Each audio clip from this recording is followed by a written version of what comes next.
السلام عليكم ورحمة الله وبركاته، ازيكم يا جماعة؟ هنكمل مع حضراتكم بقى ان شاء الله متابعة الدورة بتاعة الفراخ البيضاء بتاعتنا النهاردة عمر 18 يوم. زي ما انتوا عارفين الفيديو اللي فات احنا اتكلمنا عن جرعة الكوكسيديا وقلنا ان احنا لابد نحط علاج الكوكسيديا كل 10 ايام كوقاية قبل ما المرض يجي عشان نحافظ على الفراخ بتاعتنا. احنا حطينا جرعة الكوكسيديا من عمر 10 ايام لحد عمر 14 15 يوم، وبعد كده ريحنا يومين، ريحنا اليوم ال 16 واليوم ال 17. تمام كده. النهارده يوم 18 ان شاء الله هنعرف هنمشي مع الفراخ بتاعتنا ازاي. هنبتدي بقى بسم الله الرحمن الرحيم.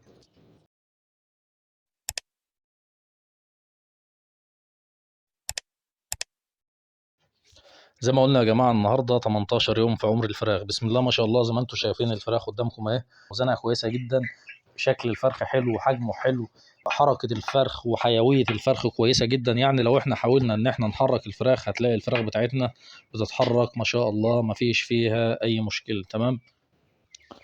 اتفقنا ان احنا دايما لازم نهتم بالفرشة بتاعتنا، نتأكد دايما ان الفرشة تحت الفراخ ناشفة، الفرشة تحت الفراخ مش معرقة ولا مبللة ولا اي حاجة. زي ما انتم شايفين الفرشة قدامكم اهي ما شاء الله، الفرشة ناشفة ونظيفة مفيش فيها اي مشكلة. تمام.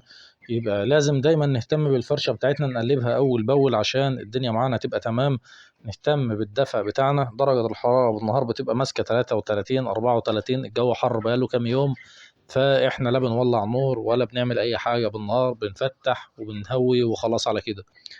بنيجي بقى اخر النهار الجو بيقلب معانا بالليل، فبنلم التهويات بتاعتنا تاني ونولع اللمبه الحمراء الصغيره او الكبيره على حسب الجو. لذلك انا كنت قايل لكم قبل كده اول ما ابتدينا الدوره، قلنا هنجيب لمبه حمراء 100 ولمبه حمراء 200، بحيث يبقى عندك دي وعندك دي. لو الجو محتاج ال 200 هنولع ال 200، لو الجو مش محتاج يبقى هنولع ال 100 بس. لكن طبعا ما ينفعش بالليل اللمبه البيضاء في الايام دي، ما عادتش ينفع اللمبه البيضاء حتى لو الجو حلو وحر بالنهار. الجو بيجي بالليل كده كده بيبقى مبرد معانا تاني، فالبروده دي بتبهدل معانا الفراخ، فلازم اللمبه الحمراء يا جماعه. قلنا قبل كده ايه بقى، دايما لما نكون هنحط علاج او هنحط خلطه او حاجه بنرفع الميه من قدام الفراخ. زي ما انتم شايفين انا شايل الميه وشايل العلف من قدام الفراخ، لان احنا دلوقتي هنحط املاح معدنيه. تمام. يبقى من اليوم ال 18 يا جماعه، اليوم ال 18 واليوم ال 19 هنحط بالنهار املاح معدنيه 2 سم على لتر ميه، ايا كان نوع الاملاح المعدنيه اللي انتوا هتشتغلوا بيها. يعني انا حاليا جايب معايا ده بتاع اجرو، تمام، املاح معدنيه اهي. ممكن نشتغل بالاكما فوز زي اللي كنا شغالين بيها في اول 10 ايام، ممكن نجيب الترا فوز، اي املاح معدنيه متوفره قدامكم عند البيطري هنشتغل بيها مفيش اي مشكله. مستورد او مصري برضو مفيش مشكله، لان كده كده الاملاح المعدنيه بتبقى ضعيفه شويه. بنحط من الاملاح المعدنيه 2 سم على لتر ميه. تمام. هنحط بقى الاملاح المعدنيه،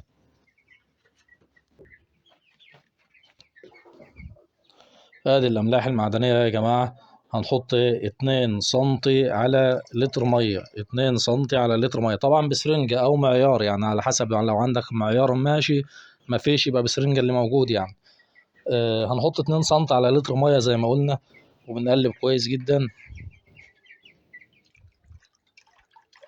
وبعد كده بننزل الميه بالدواء قدام الفراخ وخلاص على كده. طب ايه هي فايدة الاملاح المعدنية يا جماعة؟ احنا ليه بنقول كل فترة في النظام بتاعنا؟ احنا اتفقنا ان احنا هنمشي في الدورة ديت بنظام المزرعة، يعني هنحط العلاجات بتاعتنا زي المزارع بالظبط. الفرق الوحيد إن الكميات البسيطة مش هتجيب علاجات بتركيزات عالية زي المزرعة. طيب إيه الفايدة من الأملاح المعدنية، مجموعة الأملاح المعدنية والكالسيوم اللي بنحطها كل فترة دي؟ الأملاح المعدنية يا جماعة أول حاجة هي بتكثف معايا حجم العظم. لما بحط الأملاح المعدنية فبكثف حجم العظم، فدي حاجة بتزود معايا في الأوزان. دي حاجة. الحاجة التانية، لما بهتم بالعظم بتاع الفراخ واهتم ان انا اعوض الكالسيوم اللي موجود في جسم الفراخ، فانا بيجي عندي مشكله كبيره ان الفراخ بيجي عليها اوقات تلاقيها فرشحت او اتكسحت رجليها مش قادره تشيلها، وخاصه لو الفراخ كويسه واحجامها حلوه، بتيجي مع تغيرات الجو مع شويه حر زياده برد زياده تلاقي الفرخ ما عادش قادر يقف، فرجليه تفرشح. لو انت دايما بتهتم بحته انك بتحط املاح معدنيه، بالتاكيد الفراخ لا هتفرشح ولا هتتكسح ولا الكلام ده. تمام. فالاملاح المعدنيه مهمه جدا جدا ان احنا نحطها بشكل دوري خلال الدورة بتاعتنا، بحيث انها تحافظ على الفراخ بتاعتنا لا تفرشح مننا ولا تتكسح ولا تنام ما تقدرش تقوم ولا الكلام ده كله. الفيديو الجاي ان شاء الله هنتكلم بقى عن الفيتامينات اللي بنحطها بالليل ان شاء الله. لو اي حد محتاج اي حاجة يبعتها لي في التعليقات، والسلام عليكم ورحمة الله وبركاته.